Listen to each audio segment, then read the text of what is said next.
Process explain in Hindi. आप imagine कीजिए कि आप एक दिन सुबह को उठते हैं और आपके सामने आपका ही हमशक्ल बैठा हो, तो तब आपका क्या रिएक्शन होगा? आप अपनी आंखों पर तब यकीन ही नहीं करेंगे। आप ये जान लीजिए कि ये बात great scientist sir Stephen Hawking ने की थी। स्टीफन हॉकिंग ने इससे रिलेटेड थ्योरी दी थी जिसे पैरेलल यूनिवर्स के नाम से जाना जाता है। स्टीफन हॉकिंग का मानना था कि जिस तरह हमारा यूनिवर्स है, ठीक उसी तरह हमारे आसपास भी कई ऐसे यूनिवर्स मौजूद हैं जो बिल्कुल हमारी यूनिवर्स की तरह हैं। इनकी अपनी गैलेक्सीज, ब्लैक होल्स और शायद अपनी अर्थ भी होगी। हॉकिंग ने ये बात अपनी बिग बैंग थियरी से दी थी। इनके मुताबिक जिस तरह हमारा यूनिवर्स बिग बैंग से बना था, ठीक उसी तरह ही हमारे यूनिवर्स के साथ कई दूसरे यूनिवर्स का निर्माण हुआ था और यहाँ तक कि ये यूनिवर्स साथ ही बने थे, इसलिए ये फिजिकली भी हमारे यूनिवर्स की तरह ही होंगे। जो साइंटिस्ट स्टीफन हॉकिंग की इस थियरी से एग्री करते हैं, इनका मानना है कि जिस तरह हमारे यूनिवर्स में धरती पर लाइफ है, इसी तरह फिजिकली सेम होने के कारण हमारे पैरेलल यूनिवर्स में भी ऐसे प्लैनेट होंगे जिन पर जीवन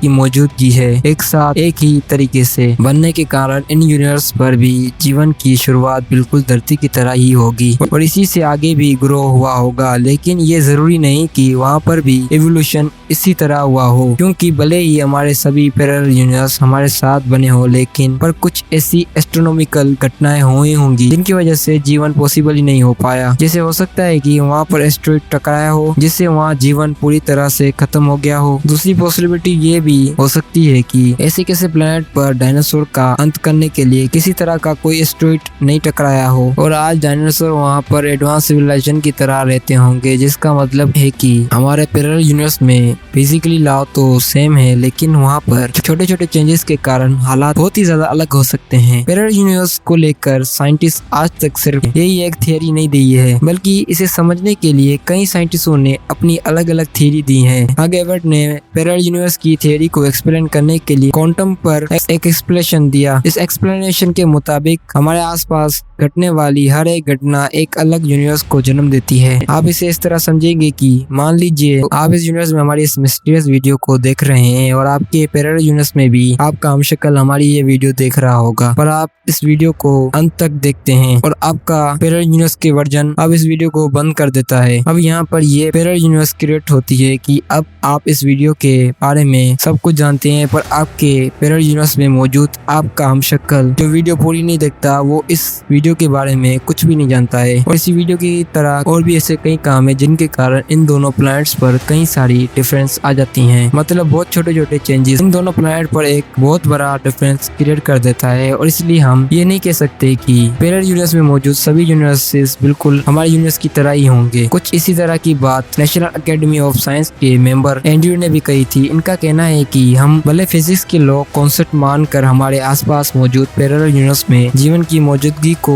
सही माने, लेकिन किसी भी पैरेलल यूनिवर्स पर जीवन की शुरुआत के लिए सबसे जरूरी फंडामेंटल लॉस होते हैं। अगर हमारे यूनिवर्स में इन फंडामेंटल लॉस में छोटा सा भी चेंजेस हो जाए तो हम इंसानों का इस धरती से नामो निशान मिट जाएगा। एग्जाम्पल के लिए अगर हम इस यूनिवर्स के सभी प्रोटॉन का साइज में 0.002 गुना ही बड़ा कर दें तो ये सभी अनस्टेबल हो जाएंगे, जिससे पूरे यूनिवर्स में मौजूद सारे के सारे एटम्स एक एक करके खत्म हो जाएंगे और हमारे यूनिवर्स का नामो निशान ही मिट जाएगा। इसी वजह से किसी भी प्लैनेट पर जीवन के लिए इन फंडामेंटल का कॉन्सेप्ट होना बहुत ही ज्यादा जरूरी है और ये जरूरी नहीं है कि हमारे पैरेलल यूनिवर्स सभी फंडामेंटल प्रोटॉन्स एक ही साइज या सीक्वेंस के ही हैं। कई साइंटिस्ट इस बात को स्ट्रिंग थ्योरी से भी समझाते हैं। साइंटिस्ट मानते हैं कि हमारे यूनिवर्स का सबसे छोटा पार्टिकल एटम नहीं बल्कि एटम में मौजूद स्ट्रिंग्स होते हैं। ये स्ट्रिंग्स एक गिटार की स्ट्रिंग की तरह ही होते हैं, जिनके साइज का अंदाजा आप इस बात से लगा सकते हो कि अगर हम एटम को यूनिवर्स जितना बड़ा कर दें तो ये स्ट्रिंग इसमें महज एक छोटे से पेड़ के बराबर होगी। लेकिन ये छोटी सी फिजिक्स स्ट्रिंग के फंडामेंटल में बहुत ही ज्यादा रोल प्ले करती है। ये स्ट्रिंग्स अलग अलग तरह के कॉम्बिनेशन बनाकर यूनिवर्स में क्रिएट होती है और साइंटिस्ट के मुताबिक ये strings 10 to the power 1000 combination बना सकती है। ये कॉम्बिनेशन कितना ज्यादा है, इस बात का अंदाजा आप इसी बात से लगा सकते हो कि हमारे पूरे यूनिवर्स में मौजूद सभी एटम्स की तादाद में 10 to the power 18 ही है। ये वही यूनिवर्स की फिजिकल प्रॉपर्टी है जिसे इलेक्ट्रिक फील्ड, ग्रेविटेशनल और सिंपल मैग्नेटिक फील्ड को बनाती है और इनके सभी कॉम्बिनेशन के कारण हर यूनिवर्स में ये फिजिकली प्रॉपर्टी अलग अलग होती है। हमारी धरती पर भी लाइफ प्रॉपर्ली साइंटिस्टों के हिसाब से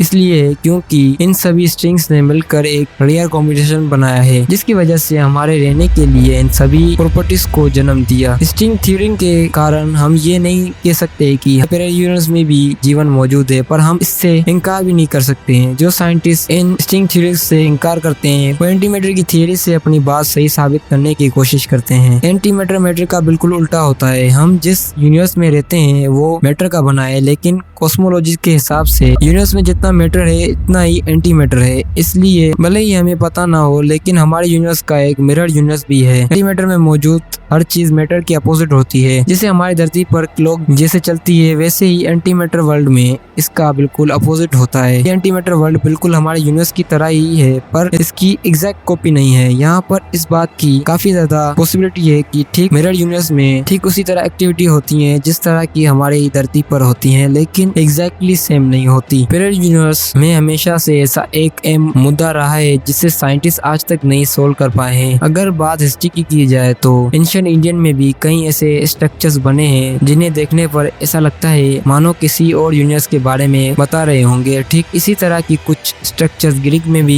बनी हुई हैं जो हमारे सामने पैरेलल यूनिवर्स मिस्टीरियस सवालों को पैदा करती है। पर इन सब के बावजूद हम ना तो ये कह सकते हैं कि हमारे आसपास इसी तरह की यूनिवर्स मौजूद हैं, और ना ही हम इस बात से इनकार कर सकते हैं कि हमारे यूनिवर्स ही एक मात्र यूनिवर्स है। ये सच में एग्जिस्ट करती है या नहीं, और इसलिए ये अभी तक एक मिस्ट्री बनी है। और अगर हमें पैरेलल यूनिवर्स की रियलिटी जाननी है तो हमें एक एडवांसमेंट के लेवल पर आना होगा, और इस एडवांसमेंट के लेवल के लिए एक पावरफुल टाइप सिविलाइजेशन बननी होगी। और वो सिविलाइजेशन कौन सी है, चलिए एक्सप्लोर करते हैं इस मिस्टीरियस सिविलाइजेशन को। टाइप 5 सिविलाइजेशन टाइप 4 सिविलाइजेशन से भी कई गुना ज्यादा एडवांस होगी। ये एक ऐसी सिविलाइजेशन होती है जो न सिर्फ अपने यूनिवर्स की बल्कि हर अल्टरनेट यूनिवर्स की एनर्जी को यूज कर सकती है। ये सिविलाइजेशन किसी हद तक, मतलब एक हद तक जरूर कैपेबल है, यानी कुछ हद तक ये एनर्जी को मैटर में और मैटर को एनर्जी में कन्वर्ट कर सकती है। तो आपके कुछ के दिमाग में ये सवाल आ सकता है कि हम अभी भी पूरी तरह से टाइप 1 सिविलाइजेशन भी नहीं बने, लेकिन मैटर को एनर्जी और एनर्जी को मैटर में कुछ हद तक कन्वर्ट कर सकते हैं। तो टाइप 5 सिविलाइजेशन ये काम कर सकती है, तो इसमें कौन सी बड़ी बात हो गई। तो दोस्तों मैं बात कर रहा हूँ स्टार्स और ब्लैक होल्स की एनर्जी की। मतलब ये तो प्रैक्टिकली इम्पॉसिबल लगता है। क्या आपने कभी सोचा है कि हम ह्यूमंस टाइप 5 सिविलाइजेशन भी बन पाएंगे? लेकिन अगर ऐसा भी तो हो सकता है कि यूनिवर्स में पहले ही टाइप 5 सिविलाइजेशन मौजूद हो, और आखिर क्या हो अगर हम टाइप 5 सिविलाइजेशन बन गए। अब आप अपना फोकस इस वीडियो पे लगाएं, क्योंकि हम आपको ये बताने वाले हैं दोस्तों, हम जैसी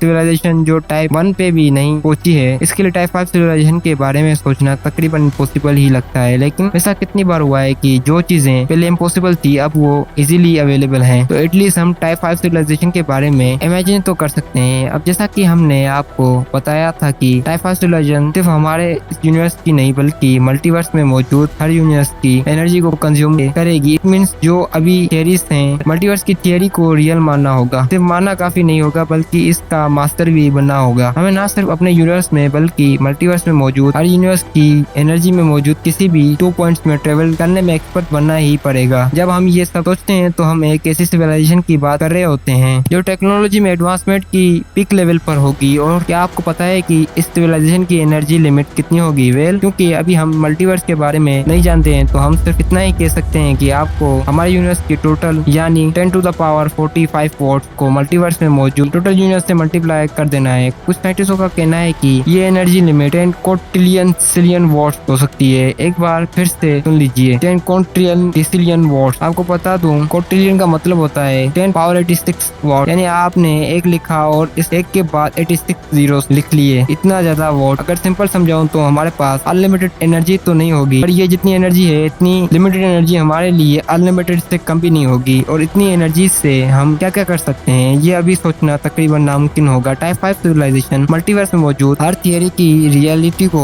जान चुकी होगी। कुछ साइंटिस्टों के मुताबिक टाइप 5 सिविलाइजेशन को कोई बीमारी भी नहीं लगेगी, क्योंकि इनके पास मल्टीवर्स में मौजूद हर बीमारी का इलाज होगा। पर यहाँ पर मेजोरिटी साइंटिस्ट ये मानते हैं कि अगर हम एडवांस हो गए तो हमें बीमारियां भी एडवांस लगेंगी। फॉर एग्जाम्पल, आज एक हद तक हिस्ट्री में पीछे देखा जाए तो एड्स, कैंसर, शुगर और हार्ट अटैक जैसी डिसीज नहीं थी, मगर अभी हैं। तो ऐसे ही मल्टीवर्स में ही डिसीज भी एडवांस होगी। अगर बात मेरे पॉइंट ऑफ व्यू की बात की जाए तो वो ये है कि मैं भी मेजोरिटी साइंटिस्ट की बात से सहमत हूँ। ये है रियलिटी, यही लाइफ है। हम जितने एडवांस होंगे हमें डिसीज इतनी एडवांस मिलेंगी। वैसे भी साइंटिस्ट हैं जो ये दावा करते हैं कि टाइप 5 सिविलाइजेशन इस यूनिवर्स और मल्टीवर्स के हर प्रॉब्लम को सोल्व कर चुकी होगी। मतलब इनके पास हर प्रॉब्लम का सोल्यूशन होगा, यानी टाइप 5 सिविलाइजेशन के पास कोई प्रॉब्लम ही नहीं होगी। और जो अभी साइंटिस्ट फिलोसोफर हैं, इनकी टाइप 5 सिविलाइजेशन को इन सब की जरूरत ही नहीं होगी, क्योंकि इन्होंने सब चीजें डिस्कवर कर ली होंगी। बट ये थियरी का दावा बिल्कुल बेबुनियाद है, बेकार है, क्योंकि मल्टीवर्स के बाद आता है सुपरवर्स, इसका क्या। और ह्यूमंस के लिए हर चीज के बारे में जानना बिल्कुल नामुमकिन है, इम्पॉसिबल है। इस वजह से साइंटिस्ट इस हर सवाल के जवाब ह्यूमंस के लिए जानने वाली थ्योरी को एक जोक से ज्यादा कुछ नहीं समझते हैं। ये सच में एग्जिस्ट करती है या नहीं, और इसलिए ये अभी तक एक मिस्ट्री बनी है। और अगर हमें टाइप 5 सिविलाइजेशन की रियलिटी जाननी है तो हमें एक एडवांसमेंट के लेवल पर आना होगा, और इस एडवांसमेंट के लेवल के लिए एक पावरफुल डायमेंशन की सिविलाइजेशन बननी होगी। और वो सिविलाइजेशन कौन सी है, चलिए एक्सप्लोर करते हैं इस मिस्टीरियस सिविलाइजेशन को।